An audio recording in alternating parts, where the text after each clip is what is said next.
Hi everybody, Dr. Keesha here. This Facebook Live is about preventing holiday stress. We're in that space right now where it's just about Thanksgiving and we're going to be moving into all of our winter holidays and the new year. And a lot of times families are gathering together. And this is a time that as a therapist as well as a medical provider that I find people coming into my office just really strung out for a variety of different reasons. They might not be sleeping, they might be stress eating on sugar, they might be anxious, depressed, and especially with the weather changes, I'm seeing all of these things. Autoimmune issues are getting worse. I'm having people with all kinds of somatic things like shoulder pain and neck pain and back pain and hip pain, all of which have to do with support and feeling supported in your life. And there's nothing like the holidays for having some of those issues get triggered and come up. So I would like to talk about that and give you some tips for being able to manage holiday stress. So one of the things that I have kind of come to as the secret of life, you could say. I'm writing a book right now on mystic medicine, and this is one of the things that I talk about. So you guys are getting a sneak peek into my new book. And it's a formula that I've come up with of how to live the healthiest, happiest, most productive and abundant, gracious life that you can live. So the formula goes like this: listen, breathe, and love. So listening, we're going to take that one first. So now you've got family that's gathered around, or you have somebody, I see Carrie, hi Carrie. You have somebody that you're caring for that's ill, or you have an issue with a family member maybe that you're traveling to. And I just had someone I was doing therapy with in the last 2 days that said, get me ready to go visit my mother, you know, because she has some trouble with her mom. And so listening means you listen to what's going on inside of you. You listen to whatever the feelings are, the emotions that are coming up inside of you. And you also listen to the other person. So let's say you have somebody, we'll say mom, because moms often are triggers for people. I'm a mom of 4. I know I trigger my kids every once in a while. So you listen to what the other person is saying, like your mother. And maybe you have a story that you came out of childhood with that says, I can never do anything good enough. I can never do anything good enough for my parent. And so it'll come up a lot with, I can't ever do anything good enough in my work or with my relationship or in my own parenting or whatever is going on for you. So then you're going to be looking for that to happen. You're going to be looking for that when you get around your family of origin. So there's this wonderful Indian teacher, so from India, that is long gone, long dead, but his name was Harish Chahari, and he used to say, so if you think you are enlightened, then go spend 2 weeks with your family of origin. And I think that's just a delightful, delightful saying. So yes, if you think you've got it all under control, go spend 2 weeks with your family of origin. And why did he say that? He said that because we have all of those trigger buttons that are just there on us, waiting to be hit. And it's so much easier to go live in a cave, you know, because nobody's there to hit your buttons. So really the fast track to growth and development and moving beyond stages of childhood is to get back with your family of origin and to see what happens. So if you're triggered, you want to listen to the person, what they're saying. So maybe you hear you can't do anything good enough, or you're never going to be happy, or you never visit me, or I don't know, whatever it is that's coming out of the person's mouth. And you say, oh, listen through that for the sadness and the hurt that is underneath it. And if you can do that, then you can just say, gosh, you must feel very sad about that. If you can't do that, and it makes you go back to being a 4-year-old again, then listen to that little 4-year-old inside of you and say, oh, it's okay, sweetie. You are perfect just how you are. You don't need to worry about this. It's not yours. And so you don't want to own what's being projected on you. So listening, that's the first step. And you can see listening goes out to so many different arenas. It's not just to yourself, but also to the other person behind what they're saying. And again, if you can't do that without being an upset 7-year-old or an upset 1-year-old, then You just listen to you and you have a good boundary. So that's one thing that's missing often in these holiday gatherings is boundaries. How do you set a good boundary? So you can say, I'm actually feeling a little upset right now by this. And you can set a boundary and say, I'd like to have a little time out. And you get to take a time out at any point during the holidays. And I wrote this great little coloring book. It's called the Mystic Medicine Mandala Adult Coloring Book. Actually, I have it right here. And go color. So remember, if you are triggered into being a 4-year-old, what do 4-year-olds like to do? They like to color. So you can bring pens, bring a coloring book, bring something to doodle on, bring something when you're with your holiday family that you can take a little time out and you can regroup and you can put your right brain and your left brain together and you can actually manage to bring yourself back to your adult self. Remember, anytime you're triggered, you're not an adult anymore. So you need to figure out, like, how old do I feel right now? And go take that little kid and listen to them. What is this little kid saying? And then you can work with your little girl or little boy. Okay, so that's listening. You also want to listen to the feedback of your body. So that will help you with what the choices are that you put on the end of your fork or in your cup. Oftentimes people will say, gosh, you know, I was with my family and there was nothing I could eat. And that's not really ever accurate. If you want to have something there that you can eat, then you make it and take it, and then you know there's something there that you can eat. So we want to listen to your body and feed it what it is that it's asking for. And if it's ice cream that it's asking for, then you want to check in. How do I feel right now and what's going on? Am I triggered? Am I stress eating? Is there some sour or bitter event that just happened and I'm trying to put some sweetness into it? And are there other ways that you could manage that rather than eating ice cream?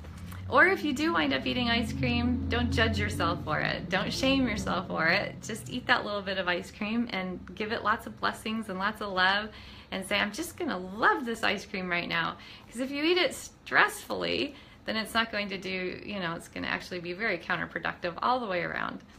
So let's listen. Then you wanna breathe.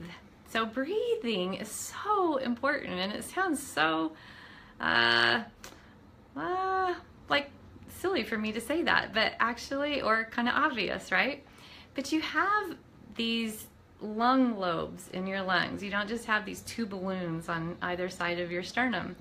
On one side you have 3 lung lobes, and on the other side you have 2. You have to be very intentional about filling every bit of your lung capacity.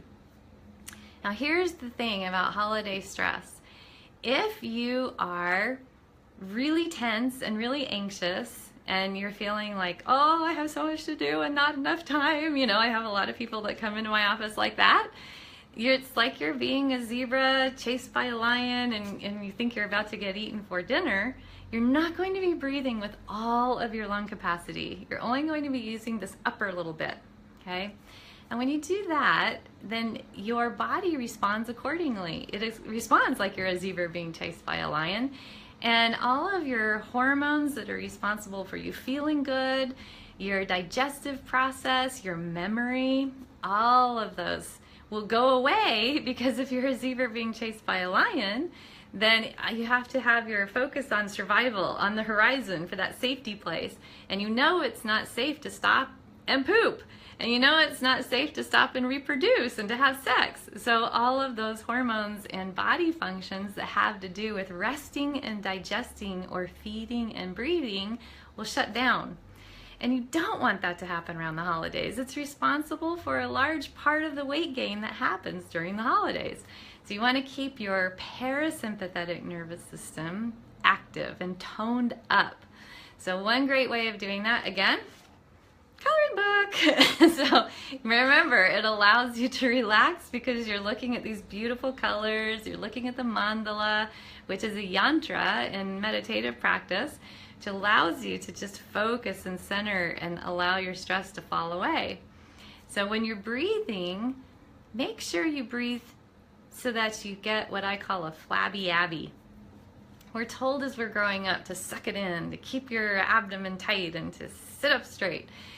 Well, when you're breathing down into the very bottom lung lobes, you have to let your belly relax. So you want a flabby Abby. And so you want to inhale and allow your belly to expand like it's pregnant. It's pregnant with possibilities. It's pregnant with inspiration. So you want to breathe into that belly and just allow it to be pregnant and stick out. And then when you exhale, you want to bring it back towards your spine and really wring out all of the toxins that you've breathed in, right? So you're exhaling everything that you want to release. If you'll do that 10 times, you cannot be tense. You cannot feel stressed. You can't love and fear in the same breath. And so if you can allow yourself to breathe all the way down into that bottom lobe of your lungs, you won't be anxious. You can't. It's biologically impossible. So I want you to try that. 10 breaths like that, 10 times a day, 100 of them.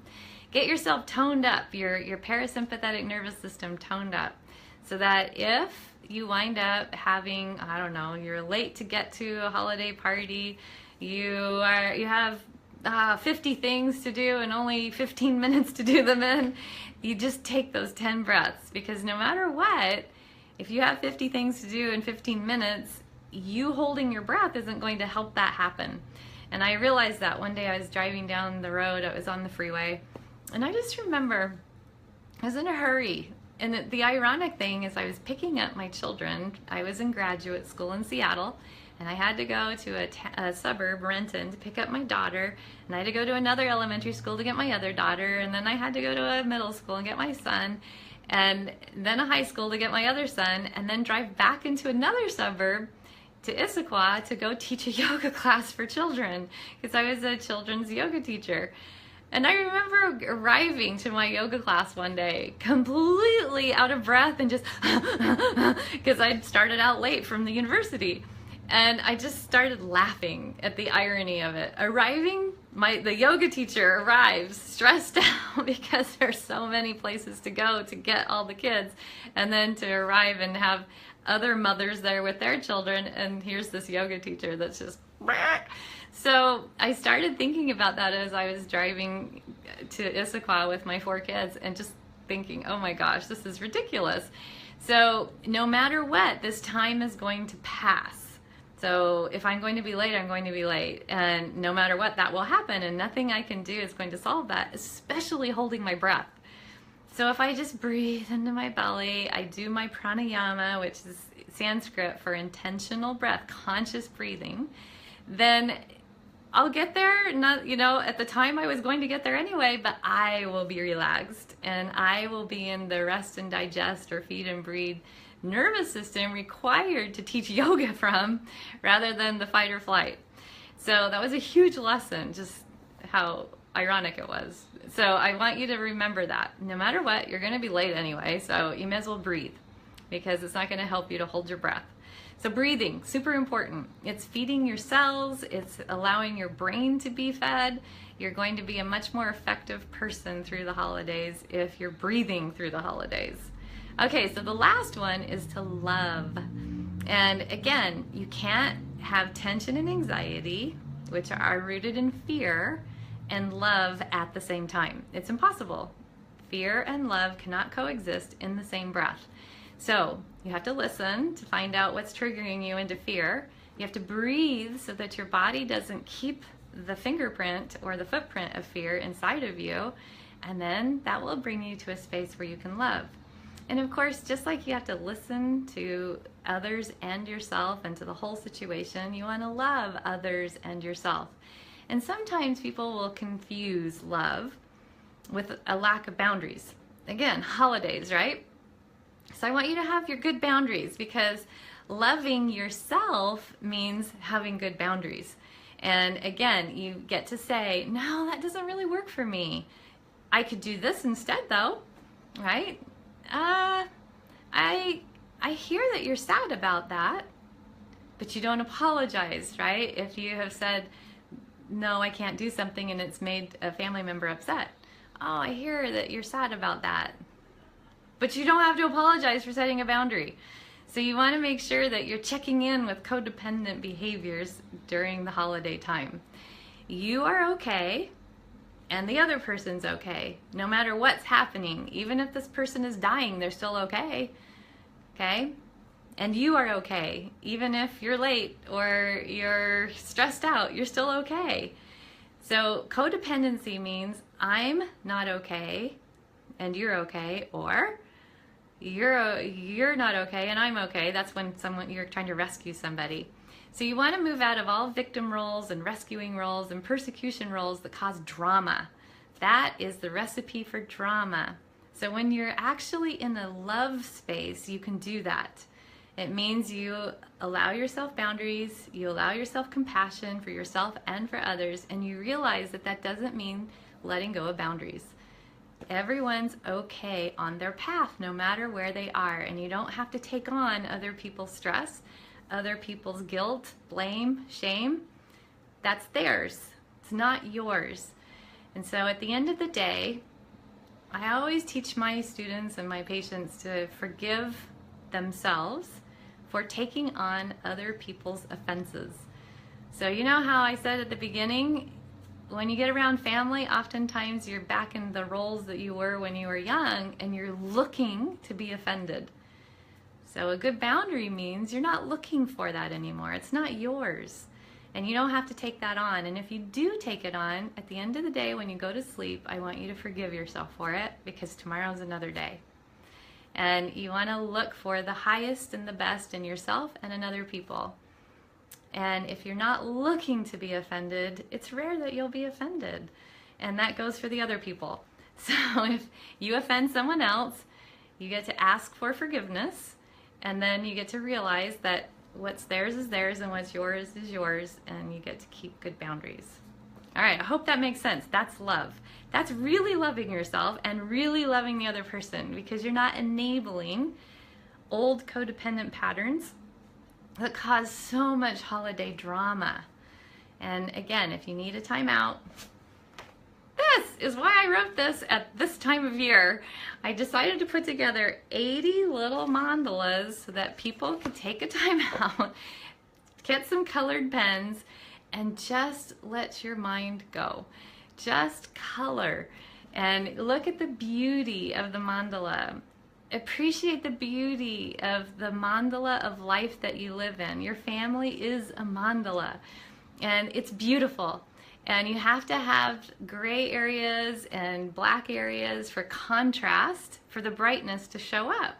You have to have night and you have to have day. Shadow is not bad. So that comes out often when families gather. So just go into the holidays acknowledging that that's going to happen, that you have your own shadow. It will show up in the form of your auntie or your mother or your sister or your brother. And as you see it, you can love it. And learn to play with your shadow and not be offended by it, because that's just going to cause a lot of drama. So drama means rescuing, it means persecuting or blaming other people, and it means being a victim. And if you find that you have a lot of drama going on around the holidays, it's because you are on that drama triangle in one of those roles. And you can get off at any time. You just have a boundary. All right, everybody, I'm so glad you joined me, and I just hope you have the best holidays ever.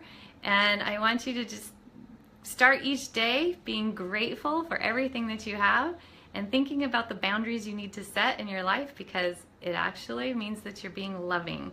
So listen to the places that you need to have boundaries, breathe so that you have the courage and the adult brain to do it, and love yourself enough to hold them. I love you all. Happy holidays.